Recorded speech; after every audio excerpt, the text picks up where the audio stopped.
What is up, boys, girls, ladies, and gents? It has been a very long time since we did an account update. You may see a couple things here that may surprise you, may shock you, may, it's gonna confuse you a little bit, guys. I know it's been a little minute here. You know, I've been kind of busy, haven't been recording lately. Okay, my bad.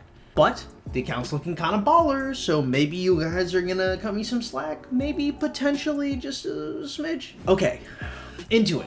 First things first, we are currently on day 130. It is right around reset. I was gonna stream, but I decided I was gonna record some stuff instead. So you guys can see we have 0 deaths. Our kill points are basically non-existent. We are, this is essentially a free KVK, so we are trying to get as much value out of it as we possibly can. If you guys did not know, the whole point of this restart is to try and get the fastest T5 as stylishly as I can make it there. In this, I found out there's somebody that actually made a T5 account that finished it on day 202 or 203. So now I've changed my T5 goal to day 202. And the way they got there was a little dubious, but it's the only real competition I have, so I'll take it. I think I'm gonna beat it anyway, so it doesn't really matter too much, but I guess I can baby rage and try and discredit it if I don't hit it. Just for context, if you guys see like day X out of 202, that's why it's changed. As you can see, we made a massive jump in tech power, and we have a really cool skin. So we're gonna go in, we're gonna go through our buildings, and then I'm gonna tell you guys what happened in the last Zenith of power.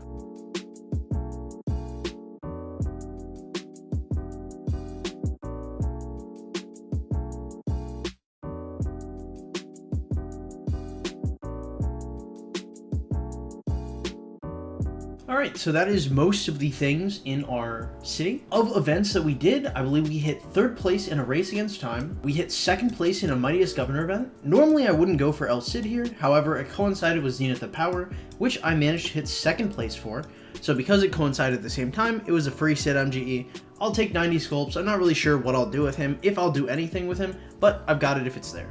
If you guys don't know, I did win Zenith. I'm going to be doing probably a separate video on how I did it, the planning that went into it, and you know, what my outcomes were. TLDR, what happened was I saved up a bunch. I looked at the first day of this, Zenith of Power. I saw that basically no one pushed at all. I waited until the last day, and still no one was pushing. I pushed to about like 13.5 million power. And then in the last 2 minutes, I pushed up another 700k. Perhaps it was a little bit more. Perhaps I was at like 13.1 and I pushed like 1.1 mil, something like that. The point is I over pushed to try and get to 2nd place. I could have hit, you know, any one of these places, but I thought 2nd place was pretty good, because if you notice the disparity between 10th place and 2nd place is about 4 million, and I believe the rewards justify that. I believe I get an extra 2,500 gems, an extra 5 heads, and I believe like 2 or 3 extra legendary material choice chests, and I get like speeds too, and I thought it was worth it. Point is like, I can either A, like go for top 10 or like top 10 for another event, or I could have just pushed here, and I just preferred to push here. Also getting like 2nd place in Zenith of Powers and F2P is like really nice to hear. We pushed a little bit in Expedition, nothing too crazy. We can't beat 75 just yet. We don't have enough tier 4. My new Sunset Canyon lineup is here. If you guys do not know, I've been working on Matilda from the last video until this video, so she is now expertised, and she's also level 60, and then I put some gathering gear on her, and she's really strong as a tank and a primary to Joan. Up until I get Charles Martel to level 60, she will be here. Once I get Martel to 60, it's going to be Martel Sun Tzu and Richard Joan, so we're going to switch off this. For Lost Canyon, like, we're pretty still high up here. The first thing we bought was called Loyal, then we bought Eternal Night, then we bought Shios, then I'm probably going to get Capitoline Wolf, and then I'm just going to spend the rest on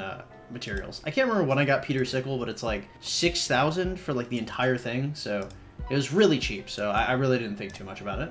Okay, into our items. So we spent somewhere around 500 days for Zenith of Power, and we had to open up quite a few gems for a More Than Gems event and a wheel event. We also have very few resources compared to where we're used to, obviously because we competed in Zenith. My birthday in Zenith also coincided, so you know, Alliance helped us out a little bit with that, which is really nice of them. It is much easier to get the speeds to push than to get the resources to push, especially early game, so some help was definitely appreciated. But I spent every single thing that I had. Over here is our equipment. In the time that we were gone, I believe I didn't have the Witch's Lineage or the Hope Cloak, so we got those two. And then, you know, we also have a special Talented Breeches. I want to say we got like another pair of Windswept. I pulled Navarre's from a chest, and we bought Eternal Night and Shield's Return from the store. As of right now, the current thing that I'm planning to build is the Delane's Amulet. In the Esmeralda's Wheel, we actually rolled this and the skin, so super, super valuable. And so right now we're just saving up for Delane's. Over here's our current AP stores. I think we're going to try for #1 in Honor, so I'll keep you guys posted on how that goes. Overall, like, I'm not too concerned with having to hit it. I'm not seeing any front runners that really concern me, so it's looking all right. Here's the Alliance tech.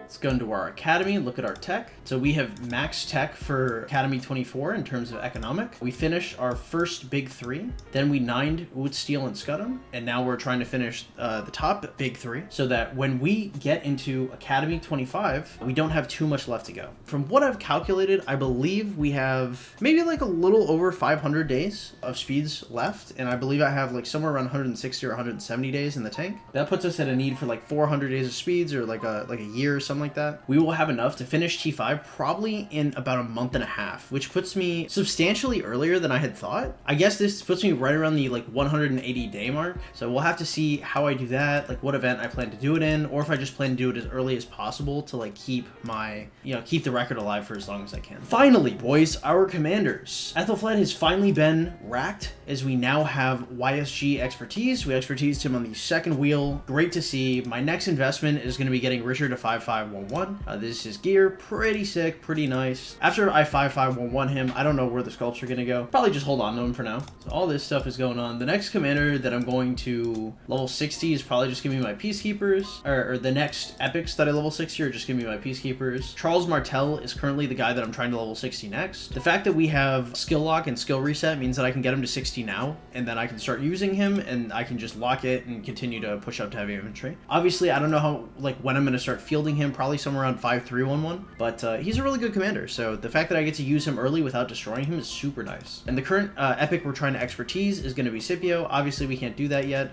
but we're getting closer. After Scipio, I really don't know who's going to come after that, just because, like, all my core epics are done at that point. I'm probably going to focus on, like, Peacekeepers, or, like, maybe, like, Tamar of Georgia. I'm not entirely sure. So, current Alliance power and breakdown on our KVK. So, we are going to get the star, but we are giving #1 honor away to 97. I guess it's not a giveaway, obviously, because that's the deal. So, we're conceding #1 honor, and they are conceding the Zig Star. So, it's a very painful deal for me as a player. But as a leader in the Alliance and a leader in the Kingdom, I understand why we have to make it. It hurts to do, because we had focused so hard on trying to win it. In terms of individual power, we are now a top 50 player. We could obviously push higher, but there's really no point in doing it right now. Obviously, we're in like one of the weaker KVKs, which is why I was able to push so well for Zenith. But either way, 32 million power, KVK1, F2P, really, really, really, really nice. It's kind of what happens like when you have no real fighting. You just get to kind of skirt around a lot of things that other people would normally get demolished on, because we really didn't have to fight and we got to win regardless. And with that in context, that's just a super nice thing. I mean, if you look at our alliance kills, like 97 fought against 98, 04 also fought against 97, so like they had kind of like the most fighting period. And I mean, we did a little bit of fighting, like whatever we could, but most of our opponents just conceded. Okay, in terms of Chronicles, this is where we're currently at. Level 10 forts will be coming out soon, so then my honor push is going to be then. As of right now in honor, we are currently at 5th place. I think 1st place isn't too far out, so we're gonna give it our best to try and get there. But these are nowhere near the finished products. I project for 1st place, I'll probably have to do somewhere around 270,000 honor. So, expect to see this number grow substantially. Over here, obviously, we used to be neck and neck with the 97, but we have since pulled back since we have conceded this. And then 97 is also winning Kingdom. Crusader achievements, I'm not entirely sure if I'm going to be doing the 25 million. I'm currently deciding on it. I think that, man, it's like 1.2 billion resources in order to complete this, and that's so hefty. I mean, like, I'm not even saying that, like, this stuff isn't necessarily bad, right? Like, these are all fine rewards. 1.2 billion is just, it's a lot. We'll see how much I can gather on my farms and, like, what I can afford. But, like, even if I could do that, right? Let's put ourselves in a world where I have 1.2 billion resources to use here. I probably need those resources in order to hit T5. I don't know if I can really afford to do this. In 2 weeks, like, I'll look at how many resources I have. I have like well over 1.2 bill in terms of food and wood. I'll probably like amend this, but as of right now, I don't know how responsible it is of me to go for this. Like, as good as these rewards are, that's a lot of resources. Like, if you told me that I had to spend everything here to get 1.2 billion resources, I can't say that I wouldn't do it. Like, this is a legitimate trade, because generally I value like 30 gems over like a bunch of resources, right? That's why I only gather gems. But this is such a ludicrous amount of resources, it really just takes a lot to think about. Obviously, we have enough honor to where we get all the rewards. Yeah, nothing too crazy. But yeah, that is that's about it. So right now we're almost certainly going to get the Twilight Fall skin, short of me like breaking all my limbs and like breathing through a tube. And we currently have Power Rack ceremony going on as well. So really, Crisis, if you guys don't know, one of the main reasons why I like pushing power early is because we get to do stuff like Nightmare. You guys want to see like one of the main reasons why I suggest getting T5 as fast as possible is if you look at these rewards